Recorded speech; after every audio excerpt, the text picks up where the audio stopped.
morning and welcome to America's Web Radio. And this is David's pick.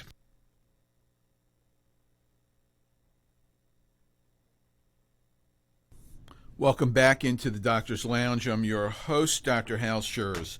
Every week, myself and my co-host, Dr. Scott Barber, bring you the information that you need that doctors are talking about in doctors' lounges all across the country so that you can advocate for your health care rights and freedoms and for those of your family. We try to instruct you, to educate you, to give you the information that you're not getting elsewhere so that you'll be able to be informed and make decisions that are necessary so that you can preserve your health care freedom, your rights as a patient. The Docs for Patient Care Foundation, which is the only physician-led healthcare think tank in the country, sponsors the Doctor's Lounge here on America's Web Radio, and we can't do it without your help. So please go to our website at www.pcfoundation.org. That's D4PCFoundation.org, and please contribute generously so that we can come back here in 2021 with more information, more good work to help to fight for the doctor-patient relationship and for your healthcare freedom. We cannot do this without you. I cannot tell you how important this is. I can't tell you how important what is happening right here in Atlanta, well, in the state of Georgia and in Atlanta where I live, with regard to the future of our country. Before I go into this, I wanted to acknowledge our great staff here at America's Web Radio, David and Brett, who helped put this show and all the other good shows that you listen to on America's Web Radio. This is our last show of 2020.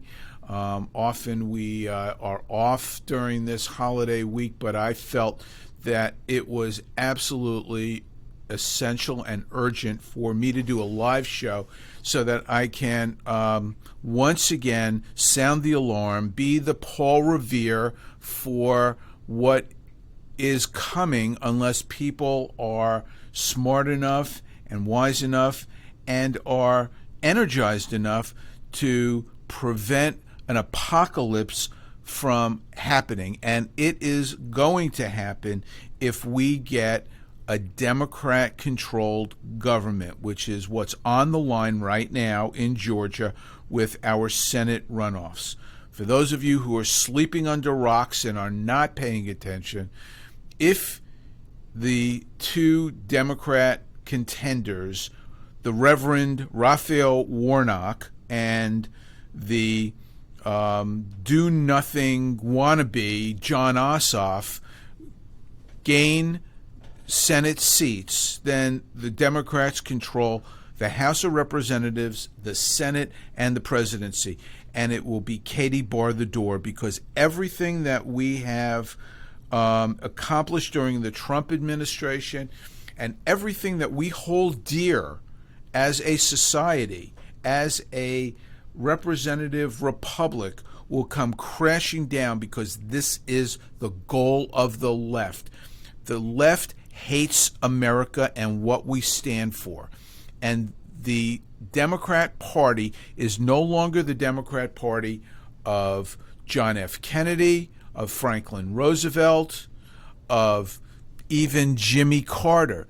It's the Democrat Party of radicals. It's Barack Obama. It is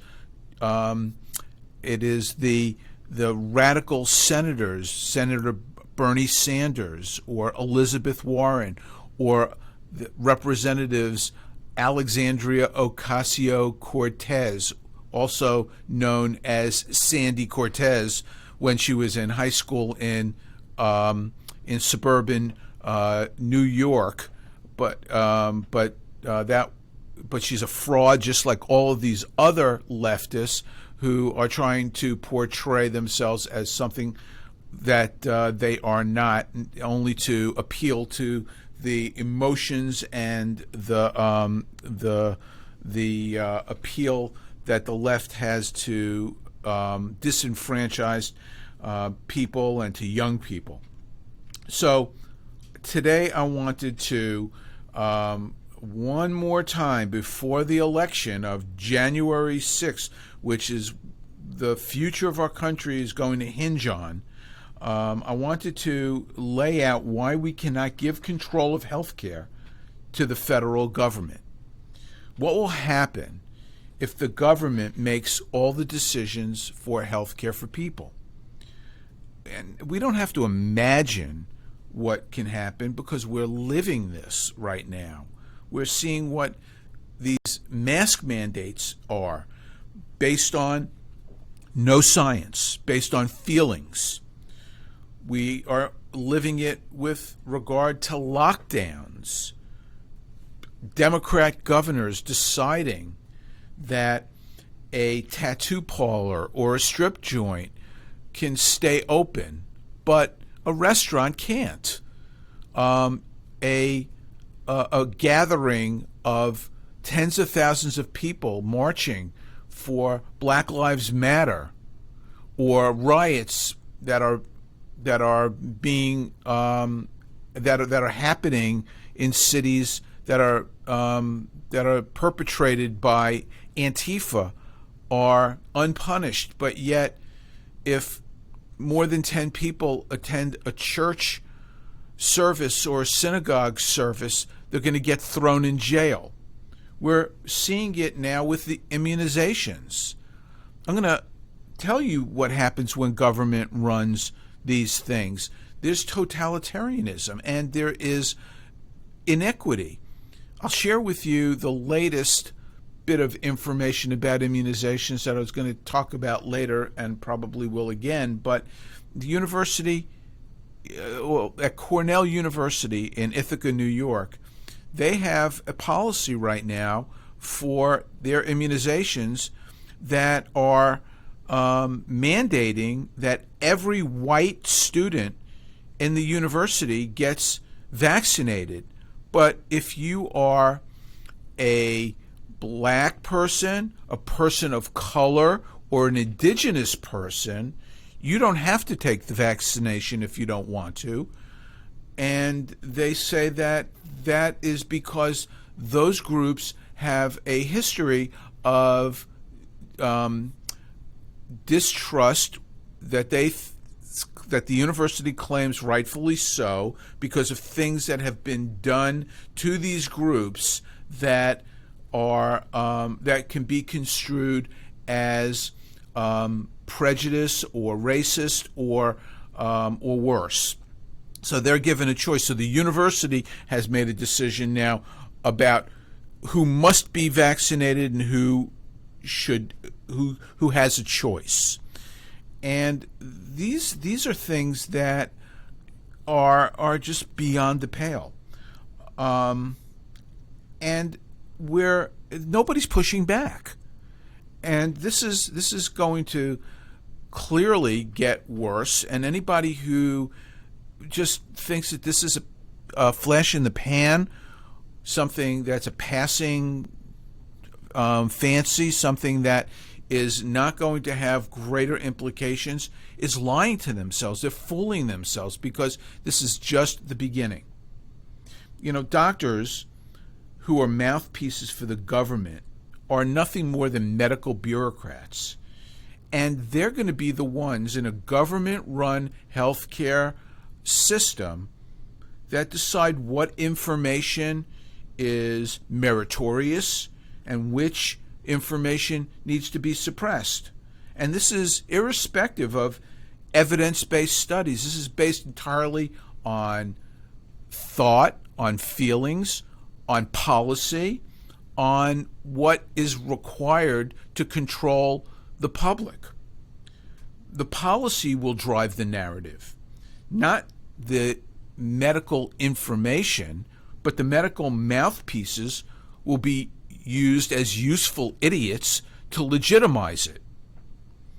masks required to prevent the spread of COVID. No travel to contain COVID. No eating in restaurants to prevent the spread of COVID. These are all policies that are being legitimized by these talking medical heads. But other information about COVID is suppressed. Hydroxychloroquine. Dangerous to say that word. And anyone who suggests that there might be some efficacy for using it to try to control the disease needs to be canceled. They need to they're dangerous people. They don't only need to be canceled, they need to be censured. They need to have their medical licenses taken away if they're doctors who are prescribing this, or worse, they need to be thrown in jail because maybe they also supported Trump and there are people who want to come up with a retribution list for people who were not supportive of the woke society. Herd immunity. Foolish talk, dangerous talk, isn't it? Anybody who brings up herd immunity, a doctor who says that we need to achieve herd immunity, woe would be the fate of the doctor who says something like that in public, because they'll be ridiculed by the media or they will be, again, canceled and delegitimized. Meanwhile, medical mouthpieces like Anthony Fauci flip-flop on these very issues themselves and change their public positions as the politics change, as public sentiment changes, or to support their personal opinions and biases. Remember when Fauci said on 60 Minutes in March that we should not be wearing masks? You probably don't remember that because the media certainly won't litigate that. They won't reintroduce that information to the public. But he did say that. You can look it up. It is public knowledge. Videotape does not lie. And he said, and I'm paraphrasing now, that if people wanted to wear masks like they do in China or in Japan, he had no problem with that. But he said, quote, right now in the U.S., people should not be wearing masks. Well, he did a 180 on that position, hasn't he, later on? And he did that 180 without any new data on masks. There was nothing that came out that supported a change of opinion. No new studies, no new information. He just did a 180 flip-flop. So how can he get away with that? Well, if you ask him now, it's because he qualified his statement back then on 60 Minutes by saying, right now, we don't need to be wearing masks in the U.S. Well, this is not right now. This is later on. And he claims that these statements were made back in March to prevent a panic, to prevent a run on PPE because it was necessary for healthcare workers. Now, there may be some truth or some logic to that, but do we really want our healthcare leaders, our doctors, to give false information so that they can support a policy? Is that what doctors are supposed to be doing? Disseminating false information to shape public opinion? I think not. But now here we go again with regard to herd immunity. Do you remember the doctors who were talking about herd immunity? We heard many of them on outlets like Fox News or on Breitbart or other outlets that were not drinking the Kool-Aid from the left. And doctors who talked about herd immunity were brutalized by Fauci and the other medical mouthpieces of the left, saying that that is dangerous and it is irresponsible for doctors to be talking about herd immunity. But that was before we had vaccinations. Now we have immunizations for COVID. So now what is Tony Fauci doing? He is talking about herd immunity. How is it that it was not okay to talk about herd immunity before, but now it is? He's saying that herd immunity does exist.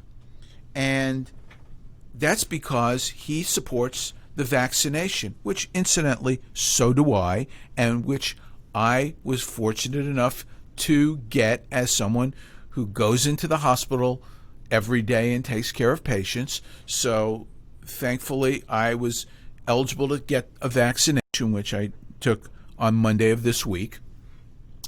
But Fauci wants to see as many people take the vaccination as possible, and I think that that's responsible. But what's irresponsible is trying to denigrate people who talk about real science, real medicine, real issues, because it doesn't fit the narrative at the time. But then to be allowed to go ahead and support these issues, support these positions, after having ruined the lives and careers of those who talked about it previously. This is not what we want in the medical leaders in this country. This is not what we expect from people who are responsible for public health. We expect our leaders to give us reasonable information, to give us facts, not to give us their opinions, not to try to shape behavior or activity or distort the truth. We need these medical leaders to give us real information. Now, they can tell us what their opinions are, but when their opinions get in the way of presenting facts, factual information based on science, then that's a big problem. Joe Biden famously says, follow the science, trust the doctors. Well, this would be true if your doctor worked for you.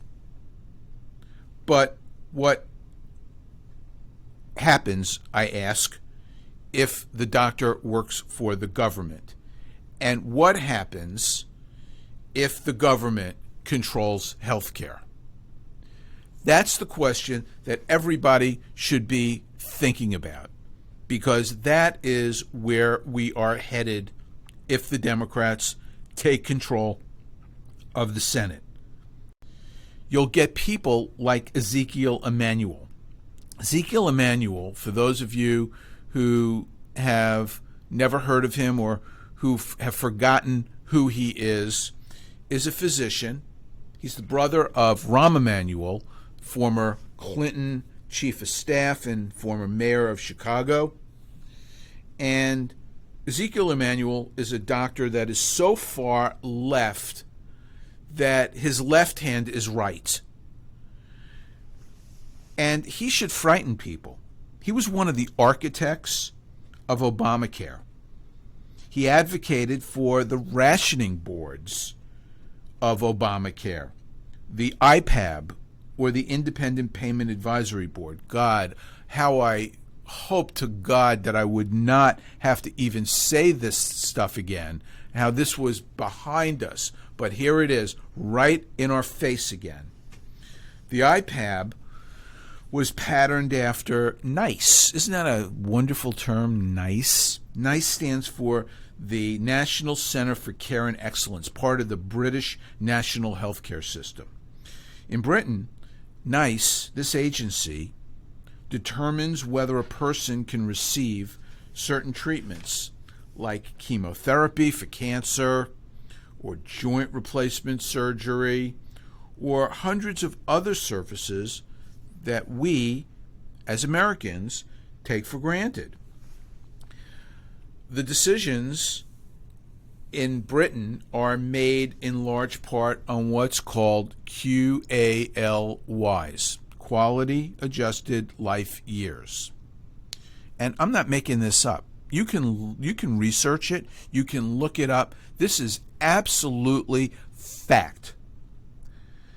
So the NICE agency, using QALYs, determines a formula to decide, based on actuarial life expectancy, if a procedure or treatment is cost efficient, if it's worth the money being spent by the system to allow for people to get a certain treatment. So this is why Brits who can afford it purchase private health insurance, so that they can leave the National Health Service if they need certain treatments or if they desire care in a timely fashion. You know, if the system decides that they've got so much money to appropriate for certain care, that is going to get rationed out over a period of time, over the year, and they're only going to allow a certain number of those surgeries or cancer treatments or other kinds of treatments to be done, and they're going to go down the waiting list. And the waiting list for many procedures in Great Britain exceeds 5 million people. 5 million people. The time to get treated in Britain to see a physician for a medical problem can be weeks to months. And to see a specialist can be months to years. One of the, here's just an aside, an anecdote, just to make people understand how a system like that works. I'm a pediatric urologist, and in the United States, we now have many training programs in my specialty. But back in the, as late as the mid-70s, or actually late 70s to early 80s, there were so few training programs in the United States in pediatric urology that people went to Great Britain to train. They had some excellent pediatric urologists and pediatric surgeons who were really the groundbreakers in that specialty, and people from the U.S. would regularly go over to England to do a fellowship in pediatric urology. And one of the famous pediatric urologists in Great Britain, Herbie Johnson, in Liverpool, trained a number of my friends, and would come in at the beginning of a week and say to one of them, "So what would you like to be doing this week?" And my friend Rick would say, "Well, I'd like to do these cases, this kind of surgery." So Herbie would give him a stack of cards for people who were on the list for that operation, and he would say to my friend Rick, "Give these people a call and go down the list and line up a bunch of these people." And that's how that works. These people needed this operation but couldn't get it until they were called off the list to receive it. That's how the British system works. So this system, this rationing of healthcare, resources, is not something that we really need to imagine, is it? Because we have it here in the United States.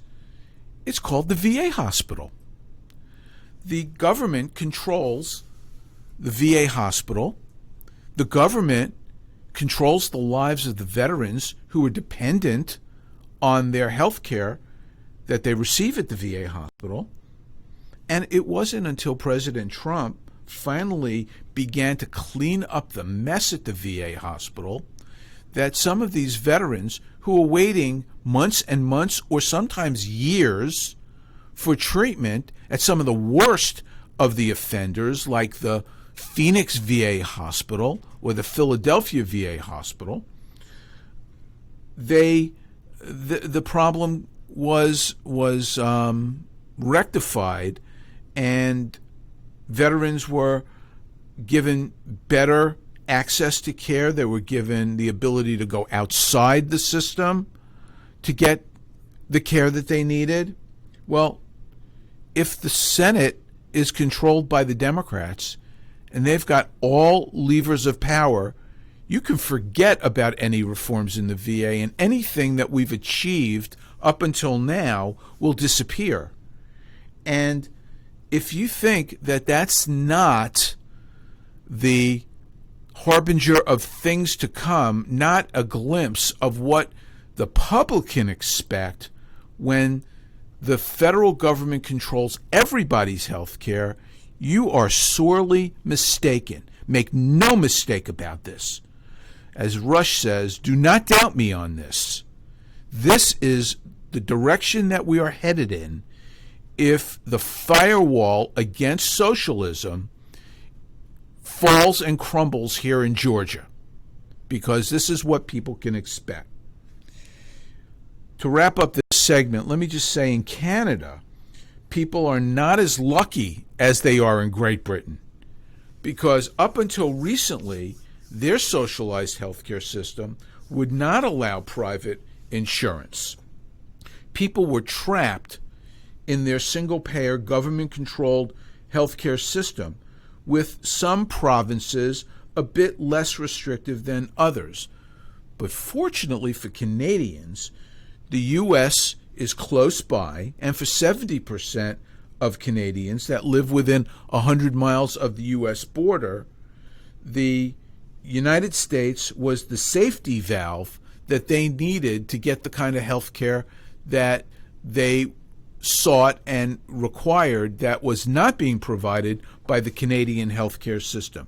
Look no further than Danny Williams, the former premier of Newfoundland, who left Canada to get his heart procedure at Mount Sinai Hospital in Miami. And when he was grilled about this by the Canadian press, he basically gave them the finger and said, hey, listen, I'll do whatever I want to do because it's my health care. But damn everybody else, essentially, in Canada who has to live with the garbage that the government is making them eat. Let's break right here, and we'll be back with more of this special end-of-the-year 2020 show about the dangers of the federal government controlling our healthcare system. So stay with us. Perhaps you are struggling to cope with the disease of addiction. If not, you probably know a family member or friend that needs help in battling the cravings and the personal and professional damage done by the effects of drugs or alcohol. Get a pen and paper and be ready to write down the following. These are the issues that the trained staff at the Atlanta Healing Center address and treat every day. Their doctors and counselors with over 40 years of practice in the field of addiction can treat the suffering individual in a thoughtful, compassionate, and experienced manner and guide him or her along the path to recovery. So call 770-696-9862 and speak to a knowledgeable staff member about how you or your loved one can be helped to enjoy a better and healthier life. More information is also available on the website at www.atlantahealingcenter.com. I'm your host, Dr. Hal. Every week we come to you with the information that you need so that you will be prepared to advocate for your family and for yourselves when it comes to your health care. God forbid we get Ossoff and Warnock in the Senate and the left gets what they want, which is a majority in Congress and the White House. First of all, health care will be more expensive. There initially will be a public option. The government will run it. They will be initially very inexpensive, and it will drive commercial payers out of the healthcare market. Then the choices will disappear. The only insurer out there will be the federal government, and that's when we get a single payer. The Docs for Patient Care Foundation is your way to join the fight and become a member of an organization created by doctors for patients dedicated to fighting for your healthcare freedom and preserving the doctor-patient relationship. Get a pen and paper. Write down www.docsforpatientcarefoundation.org. That's www.docsforpatientcarefoundation.org. Go to our site and please make a generous tax-deductible donation and join the fight today. Thank you. I'm your host, Dr. Hal. Every week we come to you with the information that you need so that you will be prepared to advocate for your family and for yourselves when it comes to your health care. God forbid we get Ossoff and Warnock in the Senate and the left gets what they want, which is a majority in Congress and the White House. First of all, health care will be more expensive. There initially will be a public option. The government will run it. They will be initially very inexpensive, and it will drive commercial payers out of the healthcare market. Then the choices will disappear. The only insurer out there will be the federal government, and that's when we get a single payer. We're back into the Doctor's Lounge. This is our last show of 2020. And nothing that I can remember has been more important, and no time that I have lived in has been more unsettling to me than right now, because everything that people of principle believe in is on the line right now with regard to the direction that our government will take if the Democrats win the Senate special election next week. If the Democrats gain complete control of the government, then all the radical elements of the Democrat Party wish to see complete control of health care. There's no mistake about it. They're on record. Videotape does not lie. Saul Olinsky, you've heard that name being thrown around by people, and I'm not sure that anybody really knows who he is or what he wrote. Over my Christmas break last week, I actually read his book, and he is a revolutionary who wrote a book that was mostly focused on the South American regimes and about what was necessary to create the kind of environment necessary to establish Marxism. But it really became a framework for leftists everywhere around the country. It was their blueprint about how to achieve their goals. It was written in 1971. And it was called a primer for creating a socialist state. That was a subtitle for Rules for Radicals. So on the top of that list, which states there are 8 levels of control that must be obtained before a society can create a socialist state, the top of the list, the number one issue of the 8 levels of control is something that we have been talking about on this show for 6 years. It is healthcare, and it's the only one that is in bold face. Healthcare. It says if you control healthcare, you control the people.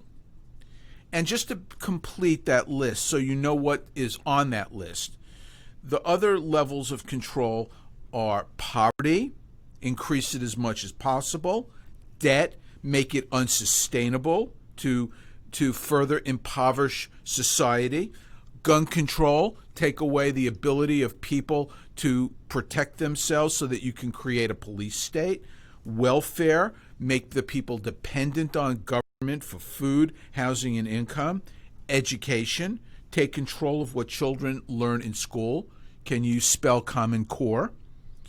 Religion, remove God from government and schools, and then finally class warfare, divide the people into wealthy and poor. Well, the left has gone beyond that.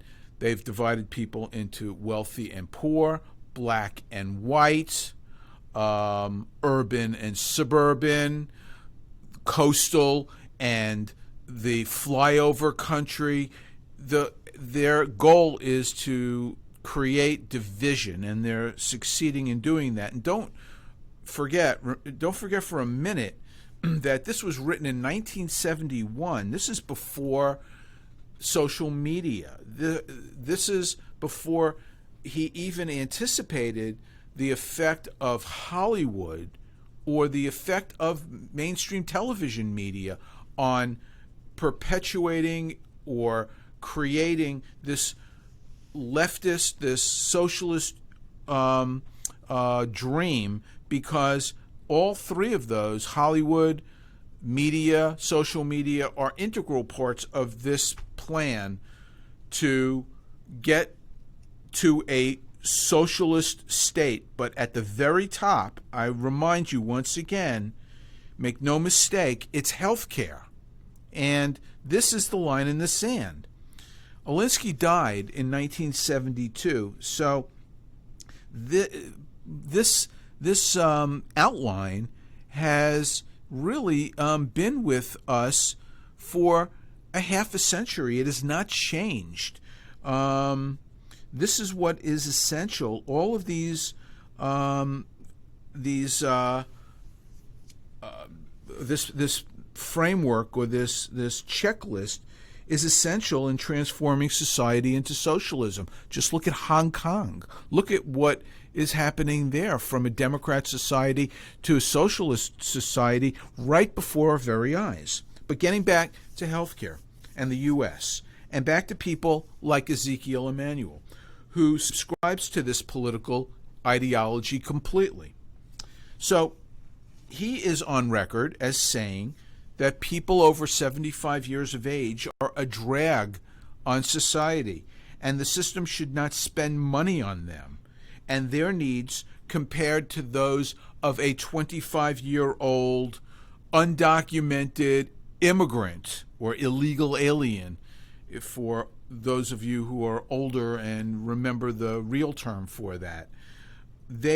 Those people have many years of, quote, productivity that they can contribute to society, but a 75-year-old is pretty much washed up. So don't waste money or resources on those older people who have built society, but instead divert them to those who have really contributed nothing and who just want to take from society. How can this even be possible here, I ask? It's possible. In Obamacare, going back to that, we would have been well on our way in that direction. The IPAB, which I mentioned before, the Independent Payment Advisory Board, would be the vehicle to make this happen. To refresh people's memories about this, and once again, I cannot believe that we even have to relitigate this issue. I thought this was completely done and over, but obviously it's not, because we have Joe Biden, who is one of the biggest proponents for Obamacare. But IPAB would consist of 15 unelected bureaucrats who would rule over everyone with regard to the healthcare decisions. They would determine what procedures get done, what treatments would be paid for, and this is all under the auspices of the federal government. It is going to basically affect everybody's lives, because it's going to make decisions about whether or not cancer drugs can be used for certain groups of people. The government will make this decision. They will make decisions about whether or not they can do certain operations. Certain heart operations, very expensive. Joint replacement surgery, very expensive. If you're 80 years old, here's a cane, because we're not going to pay for your knee replacement surgery. So, for example, IPAB will decide that for a specific new drug that comes out, they will allocate $5 billion for that drug. So people will have to line up, just like they do in Great Britain, to see whether or not they're going to be able to receive that drug, whether they're going to clear the list. And that's assuming that there even are new drugs, because if nobody's paying for them, if there is no incentive for drug companies to develop drugs, we're going to see this is going to be the end of, I don't want to say the end of medical innovation, but it is going to be the dark ages as far as medical innovation is concerned. And we'll get back to that in a bit.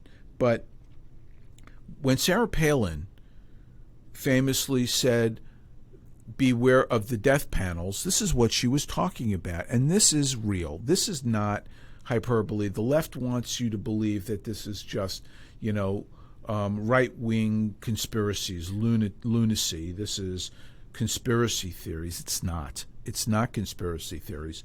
This is reality, and we're seeing this. We are watching this unfold before our eyes. We're watching this, aren't we, right now, this very day, with COVID vaccinations, aren't we? Why does Alexandria Ocasio-Cortez get a COVID vaccination before an 80-year-old person in a nursing home? It's because she's deemed as an essential person, because she's running the government.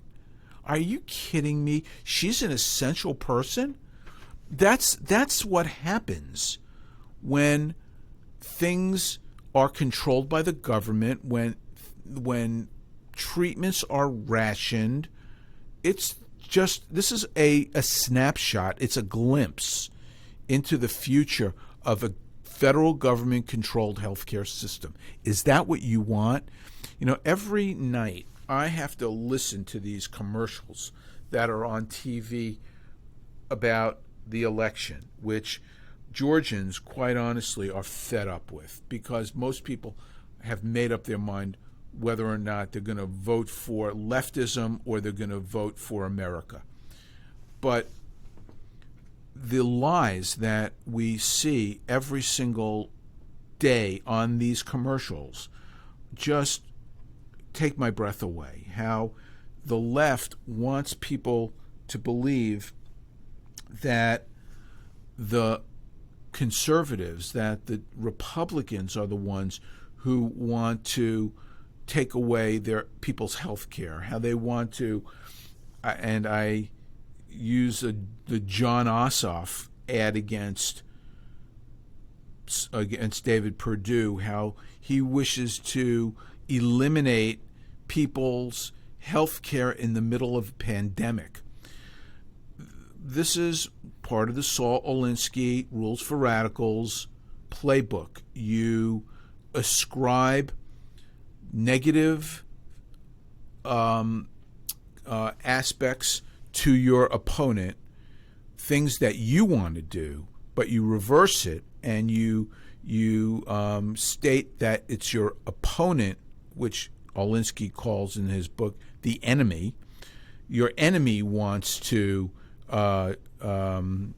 you say that your enemy is the one who wants to do what you, the leftist, wants to do, and say it often enough, over and over again, until it's said so often that people forget where they first heard it, and they've heard it so often that they consider it a truism. It's, oh yeah, it's absolutely true. This is what conservatives or Republicans want to do, when it's really the leftists who are the ones who want to control health care, who want to take away your health care, who want to limit your health care, who want to be the ones to get health care at your expense. You can be on the waiting list. You can wait on the line. They don't have to. They are essential. They are the elite. They get what they want. They're above and outside the system. Again, we see that every day, don't we? We see that in California with lockdowns and the governor, Gavin Newsom, who can go have a $600 dinner at the most expensive 3-star Michelin restaurant in the country. But Angelinos can't go out to a restaurant and dine in, and now dine even outside because of the threat of COVID. The rules don't apply to the elites. They only apply to the masses. That's the Olinsky playbook. With health care, the far left doesn't want to give people the safety valve that they have in Britain. They won't allow people to buy private insurance. They want all health care to fall under their control. Now, right now, Biden is saying that he wants to see Obamacare resurrected and give people the ability to get health care who are in states that have not expanded Medicaid by creating a public option. The public option is basically a government-run healthcare insurance plan, which eventually will get to the same place that the more radical aspects of the Democratic Party want. People like John Ossoff, people like Raphael Warnock, which want to see a single-payer, government-controlled healthcare system right off the bat. So while Biden wants to kind of gradually inch us in that direction, the more radical left wants to see a revolution so that healthcare is completely transformed, and we have the government controlling all aspects of healthcare. And a black market will emerge for healthcare, but it will be a felony for doctors to administer care outside of this system. The police state will intervene and stop this. And by the way, you won't have your guns because will have taken it. The police state will have won. The IPAB will be stocked with mouthpieces for the system. People like Tony Fauci, like Ezekiel Emanuel, or like other tools that we watch on TV every night who are supporting the leftist party line. People like Scott Gottlieb, the former head of the FDA, to legitimize the positions because they're doctors. And so they will be the ones who will give the information that's tolerated out there to the public to consume. Dissenters will not be tolerated. They will be canceled. They will be destroyed. So this is a taste of healthcare in the U.S. if the Democrats take the Senate. This is coming. Please don't doubt this. This is what is going to happen if the Democrats win the Senate. This is why we need to prevent that. We need to believe what they are telling us they will do, because they will do it. don't think that they won't. This is their goal, and they will achieve it because this is number one on the Saul Olinsky list. This is why the Georgia Senate race is critical. This is why the left will do everything in their power to lie, to cheat, and to steal. They lie to the American public, telling us that the Georgia senators, Loeffler and Perdue, want to take away your health care when it's they who want to. And they cheat in elections to achieve their purpose.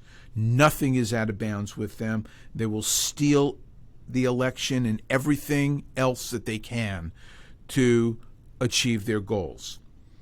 So this little Georgia election is a referendum on the future of America. When you hear that, it is not hyperbole. It is absolutely real. It is all that stands in the way of keeping America from spiraling out of control to the left. It's truly the firewall for democracy versus totalitarianism, for free enterprise versus socialism, for the American dream versus Marxism. The left is telling us that health care is a right. Who provides that right is really the question that has been unanswered. Because if you promise a right to somebody, then they're entitled to it. If you say that people have a right to free speech, which the left wants to take away from conservatives, if you say that you have a right to free speech, nobody has to give it to you. You're taking it. You're allowed to have that. If you have a right to worship, which again the left is trying to take away, you can worship any god that you believe in. But if there are other rights that require actual physical properties, the right to bear arms, that can be taken away from you by a totalitarian government.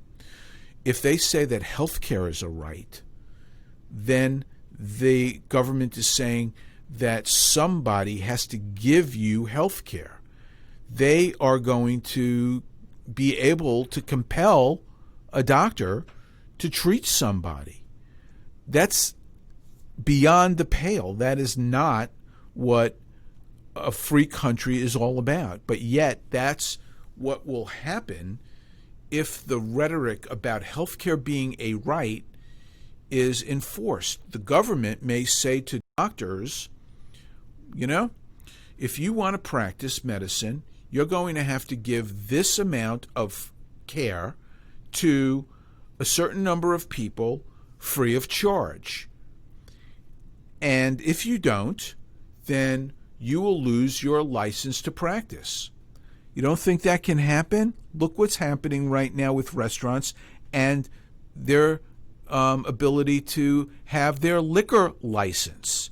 If they want to keep their liquor license, they have to keep their restaurant closed like their governors or mayors are telling them. And if they don't, the government will come in and take their liquor license. So the government is telling people who own restaurants that their livelihood is basically being given to them by the government. Remember when I think it was Elizabeth Warren, or I can't remember now, who said, you didn't build those roads, somebody else, I know Obama said this, that you didn't that you didn't build your business because the road that leads to your business was built by government, and the taxes that are paid allow for the sidewalks to be paved in front of your business. So you didn't build the business. The business was allowed to be built because of the largesse of the government. And that's what they're going to do with health care. That's what they're going to do to doctors who refuse to participate in the mandates that the federal government is going to impose when they say to everybody that health care is a right. Yes, you can go into a doctor, any doctor, and get any care that you want, anytime that you want, and they can't refuse to treat you. Well, I got news for you. When that happens, there's going to be an entire generation of doctors who are going to say bye-bye. I know I'm going to be one of those. I'm not going to have the government tell me what I have to do in order to be able to continue to practice. I'm already doing that to some extent. I've got to jump through hoops so that I can adhere to HIPAA laws, or I can adhere to other truly oppressive bureaucratic nonsense that the government tells me that I have to do in order to keep my practice going. Well, when they finally tell me that I have to give away a certain amount of care because it's a right for people to get that care and I have no say in it, it's all over. And it's going to be for thousands and thousands and thousands of doctors around this country. And what is that going to mean? It's going to mean that your health care is going to be worse than you can ever imagine. Because who's going to do your surgery? Not a nurse practitioner, not a physician's assistant. So I just would like to leave you with final thoughts about the direction that we're heading. And healthcare is the linchpin. And it will spiral out of control if federal government runs healthcare and you have no say anymore and you are completely dependent on what the government is saying you can and cannot get to take care of you and your family. And that will happen if the left gains control of all levers of government. This is why the Georgia firewall must hold, and we must hold that line until adults can get back into the room and fix the problems that the left wants to create that will change America fundamentally forever. We cannot let that happen. This has been a very challenging 2020, folks, and many of our shows have been devoted to COVID and to the problems that we faced this year, which nobody could have foreseen. And I want to thank the people who have listened to this show in 2020. I've run into so many people who've come up to me and told me that they listen to this show. And quite honestly, it blows me away because I am given the privilege of being able to vent, to share my opinions, to bring you information and share information that we have from knowledgeable guests that we bring into this show. And it's been my honor and privilege to be able to do this over the last 6 years. And I hope that 2021 will be a better year for everybody. And I want to thank David and Brett, who help keep this station running and allow people like me to bring the important information to people like you so that you can make a difference out there and hopefully keep America America. So have a very happy and healthy 2021, a safe new year, and I will be back with you in the beginning of 2021. We'll have a better idea where we stand at that point. Be well. You're listening to America's Web Radio on the AmericasBroadcastNetwork.com. Thank you for listening. Whether cruising the strip